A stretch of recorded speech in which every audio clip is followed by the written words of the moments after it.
Okay, guys, time to eat. Oh my God!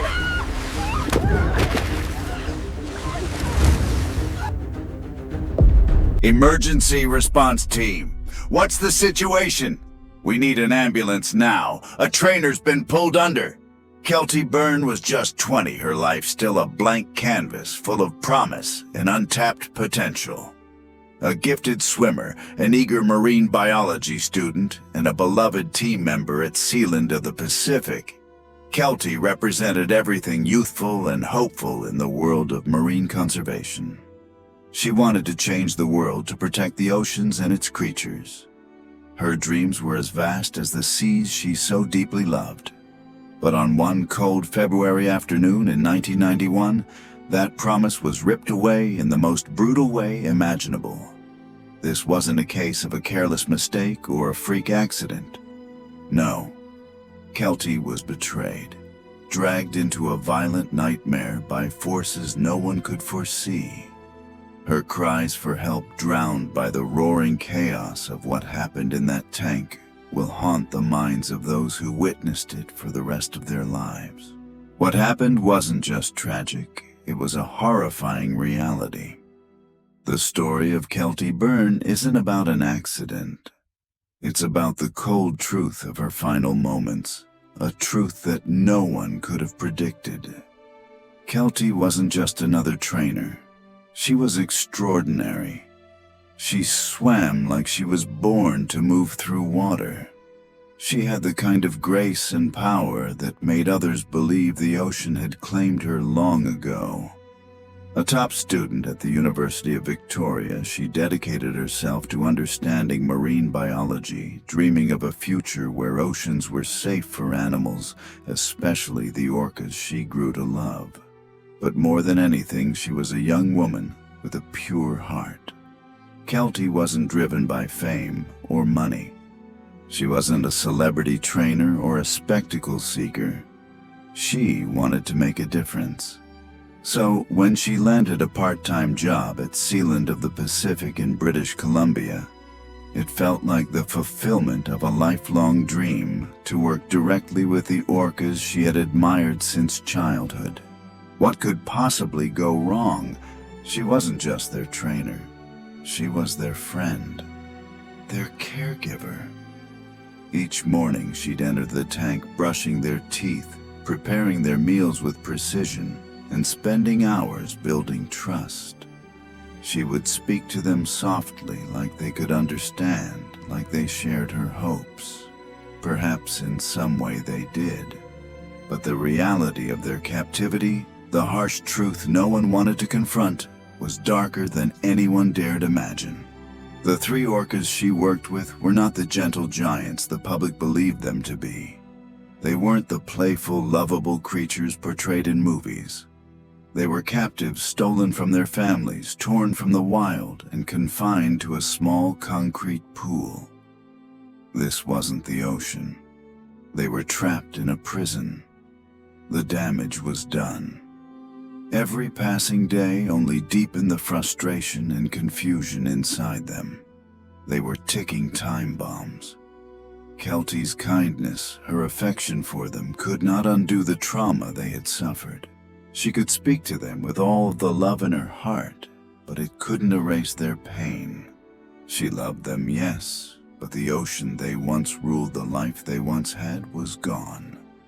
These were orcas who had been taken from everything they knew, held in captivity for public amusement. Their bodies may have moved through the water with the trained precision of performers, but inside they harbored an anger and a sense of betrayal far beyond what any human could imagine.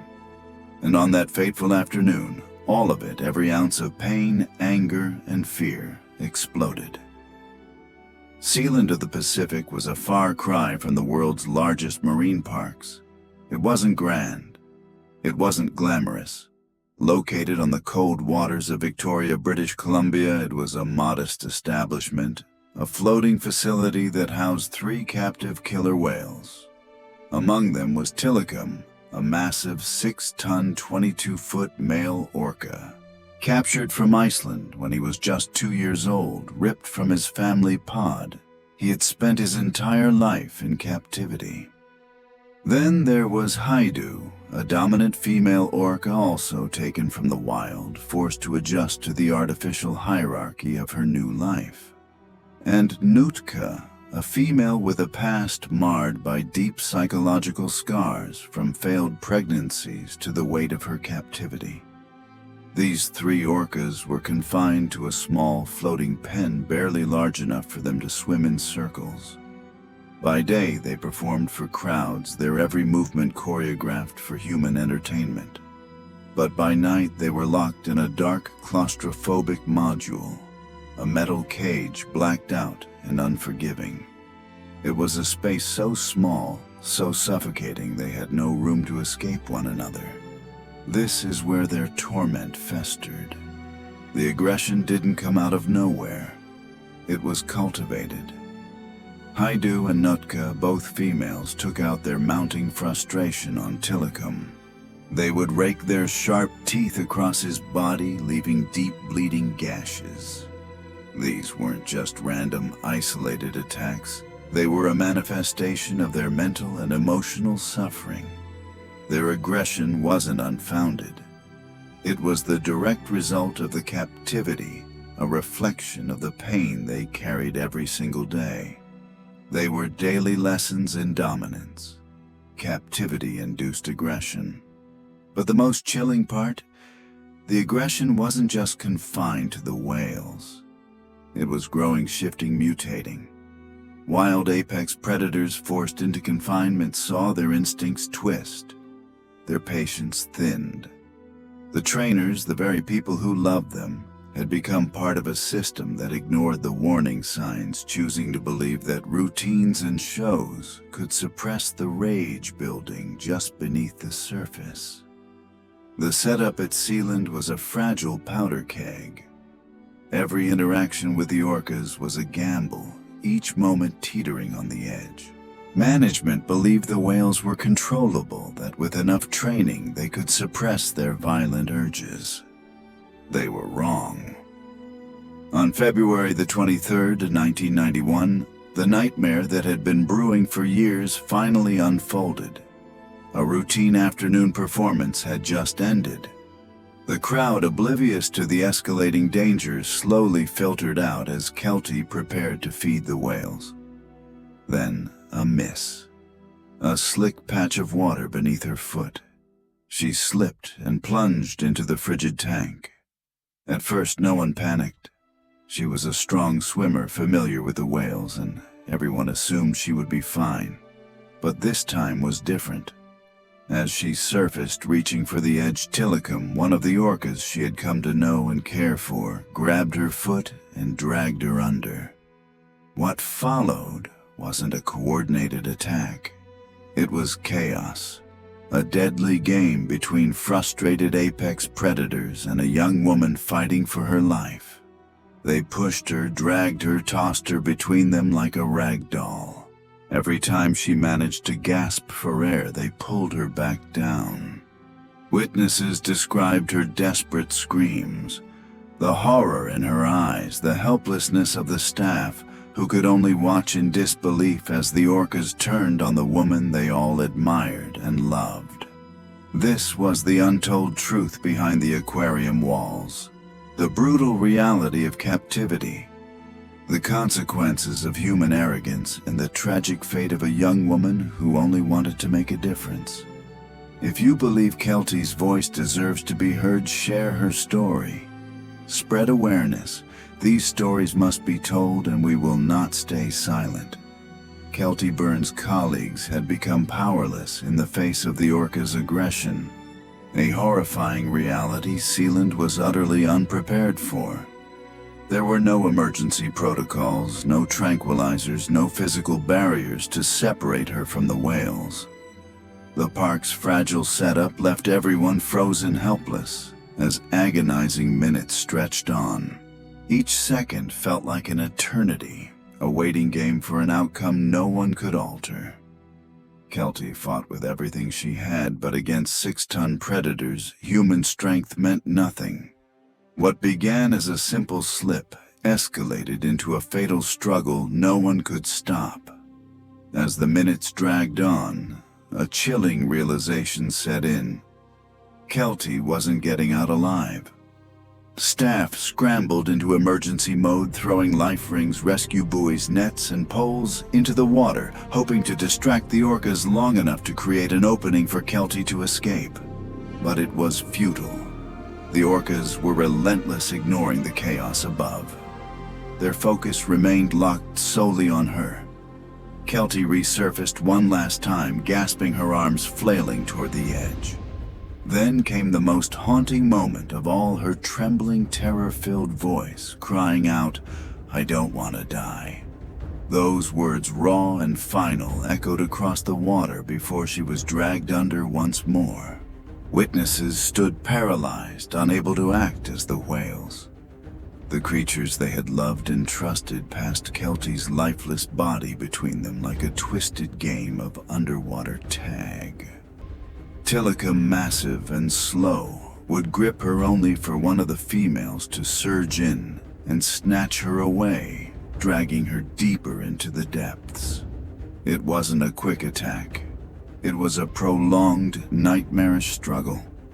For over 10 minutes, Kelty endured sheer terror, drowning, suffocating, battered, and dragged with no chance of escape. Every lifeline thrown her way sank into futility. Then finally, the pool went still. The orcas, exhausted from their brutal game, released her lifeless body. By the time emergency personnel arrived, it was too late. Kelty, once a vibrant, passionate young woman with a future ahead of her, was gone. Her body battered and broken, a victim of the hidden horrors of captivity. The trainers who had worked alongside her were shattered. Some stood frozen in shock, replaying those horrific minutes in their minds. Others wept uncontrollably, unable to reconcile the creatures they had trained with the predators they had just witnessed. The brutal truth was undeniable. These orcas had never been tamed. They had only been contained. And when that containment failed, no human stood a chance. Sealand's management scrambled to control the narrative, framing Kelty's death as a tragic accident, blaming her slip rather than acknowledging the years of confinement that had twisted the whale's instincts. But the truth couldn't be buried. The public demanded answers. Media outlets exposed the park's inadequate facilities and the ignored warnings. Within months, Sealand of the Pacific shut its doors for good.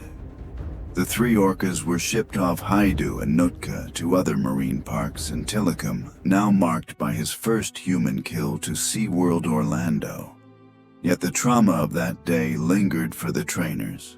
Kelty's final screams would haunt them for years. For the orcas, especially Tilicum, the scars of captivity only deepened. What happened at Sealand wasn't an isolated tragedy. It was the first chapter in a much darker story. At SeaWorld, Tilicum was marketed as a gentle giant performing for packed crowds, his past buried beneath choreographed spectacles. But the rage never left him. In 1999, he killed again a trespasser named Daniel Dukes, whose mutilated body was found draped over Tilicum's back. SeaWorld dismissed it as an accident.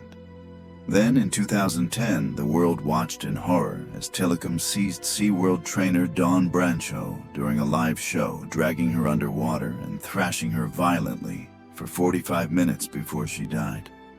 45 minutes before Kelty Burn's death had been the first warning ignored. Daniel Dukes's was the second buried. Dawn Brancho's was the final, undeniable proof that captivity had broken Tilicum beyond repair. His story wasn't just about a killer whale. It was a damning indictment of an industry that prioritized profit over the well-being of intelligent wild beings. Kelty's death sent shockwaves through her family, her friends, and the marine biology community. She had been a light, bright, passionate, full of promise, snuffed out by a system that refused to see the danger until it was too late. Her voice deserved to be heard not as a cautionary tale, but as a demand for change. All of that was stolen in a moment. No criminal charges were ever filed. No one was held accountable. There were no courtroom battles, no public reckoning, just a quiet, almost clinical shutting of Sealand's gates, as if closing the doors could erase the horror. For Kelty's family, the silence that followed was deafening. The corporate world moved on, but those who loved her never could. Yet her name refused to fade. Every time Tilicum's story was told, Kelty's resurfaced, the first warning unheeded, the first life lost in a series of tragedies that would eventually expose the dark underbelly of marine entertainment worldwide. But beyond the headlines, beyond the controversies, Kelty Burn was so much more than a victim.